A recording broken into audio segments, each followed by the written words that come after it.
Baik kaum muslimin yang kami muliakan, di dalam hadis Imam Ahmad, Nabi mengatakan, Nabi Muhammad SAW mengatakan, hadis ini sahih menurut Syekh Ahmad Syakir, bahwa umat Islam wajib menjalani 5 fase sejarah. Setelah di fase kelima, umat Islam Allah akan habiskan sehabis-habisnya serentak. Jadi umat Islam akan Allah wafatkan di muka bumi ini serentak, Pak. Kenapa bisa Allah habiskan serentak? Karena sebelum kiamat terjadi, wajib muncul terlebih dahulu, terjadi terlebih dahulu 10 tanda besar kiamat. 1, 2, 3, 4, 5, 6, 7 umat Islam akan menyaksikan kejadian itu. 8, 9, 10-nya umat Islam sudah tidak ada dan tidak akan pernah menyaksikannya. Maknanya umat Islam berakhir di tanda besar kiamat yang ke-7. Ya, tanda besar kiamat yang ke-7 adalah Allah wafatkan umat Islam berkat bertiupnya angin lembut nan sejuk berbau wangi kesturi dari timur, kata Rasulullah di hadis yang lain dari Yaman. Di mana saja orang Islam yang ada, walaupun dia ada di gunung, di bukit, di lembah, di pulau, di mana saja, walaupun imannya hanya seujung kuku, imannya sak cuil, salat mungkin tidak, puasa mungkin malas, zina hobi umpama, ya, imannya seujung kuku, dia hanya percaya Allah itu ada, dia yakin Allah itu ada, hanya segitu imannya, Allah akan datangkan angin lembut itu kepadanya. Saat dia disentuh oleh angin itu, terhirup olehnya angin tersebut, dia meninggal di tempat. Maka serentak satu muka bumi umat Nabi Muhammad Allah habisi di peristiwa tanda besar kiamat yang ke-7. Nah, untuk berarti ini finish atau akhir umat Islam. Kalau saya istilahkan dengan akhir zaman, maksudnya zaman umat Islam. Paham? Baik Bapak Ibu, ini finish. Startnya adalah Nabi diutus. Ini startnya. Sejak Nabi Muhammad SAW diutus sampai umat Islam satu bumi ini serentak Allah wafatkan, umat ini, kata Rasulullah, wajib menjalani 5 fase sejarah. Ya, fase yang pertama, ahdun nubuwah, fase di mana umat Islam langsung dipimpin oleh Nabi Muhammad sallallahu alaihi wasallam, dan ini berlangsung selama 23 tahun.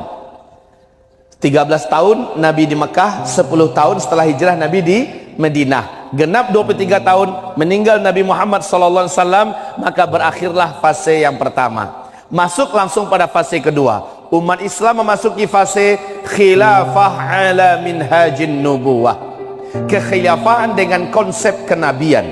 Ini berlangsung selama 30 tahun. Saya sudah jelaskan, Abu Bakar As-Siddiq radhiyallahu anhu, Umar bin Al-Khattab radhiyallahu anhu, Utsman ibn Affan radhiyallahu anhu, Ali bin Abi Thalib radhiyallahu anhu 29 tahun 6 bulan. Sisanya yang 6 bulan dipegang oleh Hasan bin Ali bin Abi Thalib radhiyallahu anhuma. Setelah genap 30 tahun, Hasan menyerahkan kekhalifahan kepada Muawiyah bin Abi Sufyan yang saat itu menjabat sebagai penguasa Islam sebelah barat, ya, yaitu berpusat di Damaskus, Syria. Sejak saat itu umat Islam kembali menjadi satu, dan sistem pemerintahan khilafah Islamiyah berakhir di situ karena sang khalifah Muawiyah bin Abi Sufyan merubahnya menjadi sistem kerajaan. Sistem kerajaan, gelarnya tetap khalifah, tetapi sistem pemerintahan yang berjalan dalam kekhalifahannya sudah memakai sistem kerajaan. Jadi beliau meninggal digantikan langsung oleh ahli warisnya. Begitulah turun temurun, ya. Ini paling lama. Sistem kerajaan ini berlangsung selama 1227 tahun. Diisi oleh 3 dinasti. Dinasti Bani Amawiyah atau Umayyah Yang kedua dinasti Bani Abbasiyah, dan yang ketiga dinasti Bani Utsmaniyah. Sepakat para ahli sejarah ini juga telah berakhir, yaitu dengan tumbangnya khilafah Islamiyah Al-Utsmaniyah di Turki pada tanggal 3 bulan Maret tahun 1924 oleh Mustafa Kemal Pasha. Lalu umat Islam masuk pada fase keempat. Fase keempat ini ibaratullah, ini adalah fase kegelapan untuk umat Islam dan Islam. Fase yang paling berat pada fase keempat ini, umat Islam jadi pecundang dan bulan-bulanan. Islam dilumpuhkan, diserang. Umat Islam dihinakan, diinjak-injak. Al-Quran tidak berharga. Masjid-masjid kehormatan kaum wanita, nyawa bahkan sekalipun dari umat Islam tidak dianggap.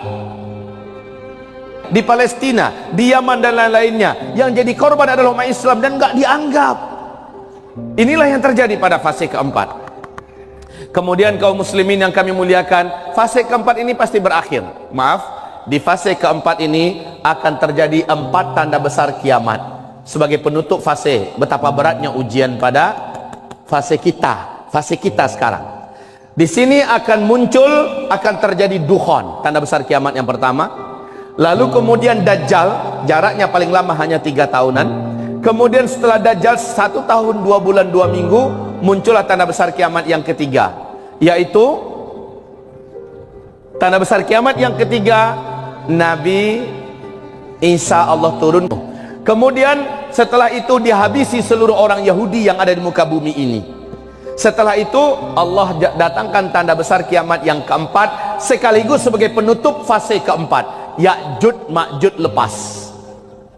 Hampir satu muka bumi ini dipenuhi oleh pasukan Ya'juj dan Ma'juj. Ini bahayanya Dajjal mengarah kepada pemurtadan dan mengkafirkan umat manusia sebanyak-banyaknya. Kalau ini menghabisi jumlah manusia sebanyak-banyaknya. Kemudian di fase kelima, masuk fase kelima, ini fase-fase aman. Khilafah Islamiyah kembali tegak di muka bumi. Kalau fase keempat, fase kediktatoran, dan yang kelima, khilafah ala minhajun nubuwah. Tapi fase ini tidak lama kata Nabi, 7, 8 atau 9 tahun saja. Pada fase ini kalian betul-betul dalam masa-masa yang sangat nyaman hidup di dunia. Orang hidup di dunia bagaikan dalam surga, Pak.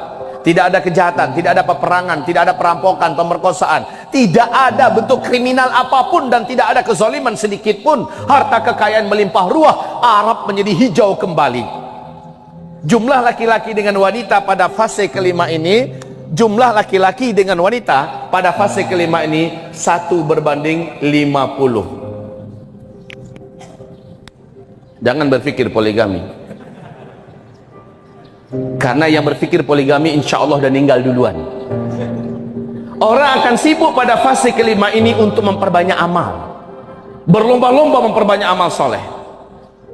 Bahkan wanita-wanita pun pada fase kelima sudah nggak kepikir lagi ingin menambah keturunan, menambah suami, ingin bersuami. Bagi para janda-janda, kan banyak janda-janda nanti. Kaum muslimin, baik, fase kelima ini juga pasti selesai. Kapankah fase kelima akan terwujud? Malam tadi sudah kami sampaikan. Kapan terwujudnya Allahu a'lam.